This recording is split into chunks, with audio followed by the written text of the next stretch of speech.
Yo, yo, yo, yo, yo, it's your boy, the insurance junkie, your fiduciary fellow, the all-star advisor Alonzo Hall, and I've returned today with another ADH wealth solution.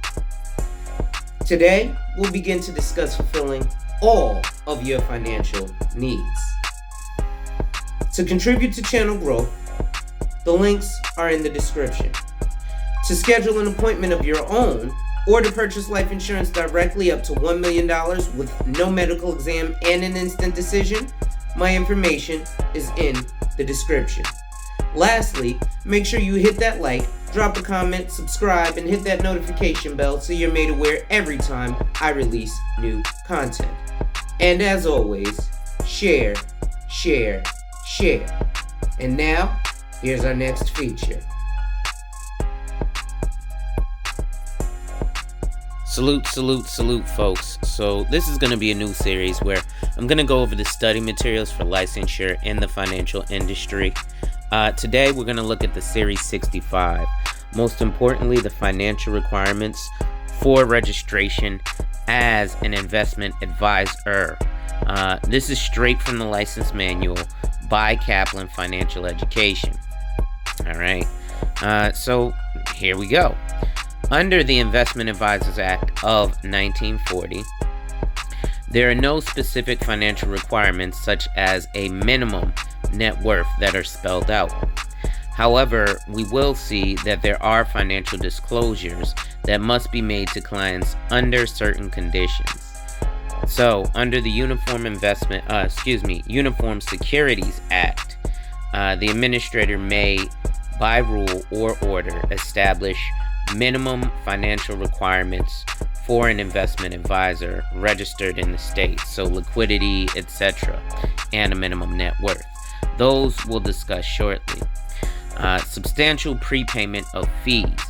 Both state and federal law offer extra protection to those clients of investment advisors who have made substantial advance payment of fees for services to be rendered in the future. All right, so this is that down payment for fees or with an advisor.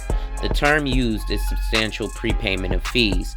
In the case of a federal covered advisor, it is considered substantial if the investment advisor collects prepayments of more than $1,200 per client 6 months or more in advance. Under the NASAA model rule, it is more than $500, and again, 6 months or more in advance. Okay, I only charge $300. Balance sheet requirements for federal covered advisors. Any federal covered investment advisor whose agreement requires substantial prepayment of fees, as previously defined, from clients must include a balance sheet with the advisor's Form ADV Part 2 for the advisor's most recent fiscal year. Okay, so that balance sheet has to be prepared and audited by an independent public accountant or a CPA, right? The balance sheet requirements for state registered advisors, an audited balance sheet must be included with the ADV Part 2 for any state registered investment advisor whose agreement requires a substantial prepayment of fees as defined previously from clients. In addition, even without the fees, those who maintain custody of client funds or act as a fiduciary and or securities covered in Unit 7 must include an audited balance sheet with their ADV Part 2 for their most recent fiscal year with the same requirements.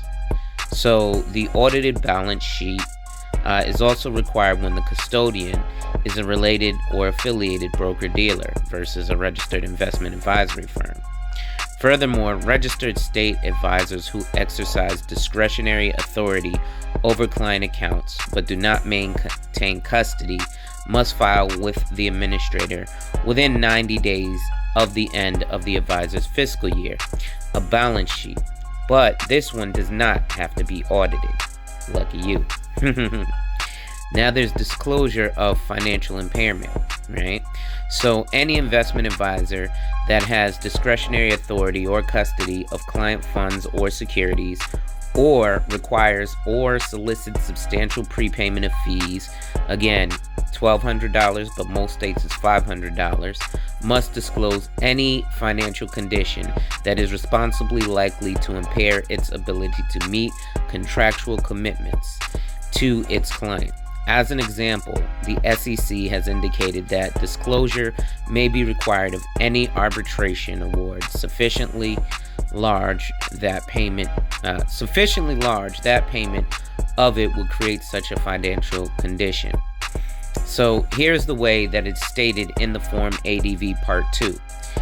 If you have discretionary authority or custody of client funds, securities, or you require or solicit prepayment of more than $1,200 in fees per client 6 months or more in advance, you must disclose any financial condition that is reasonably likely to impair your ability to meet contractual commitments to clients. So things like owing child support or having a lawsuit against you. That's going to be it for today.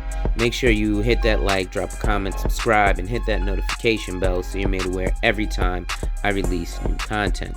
And as always, share. Lastly, to contribute to channel growth and all that good stuff, the links are in the description. Salute.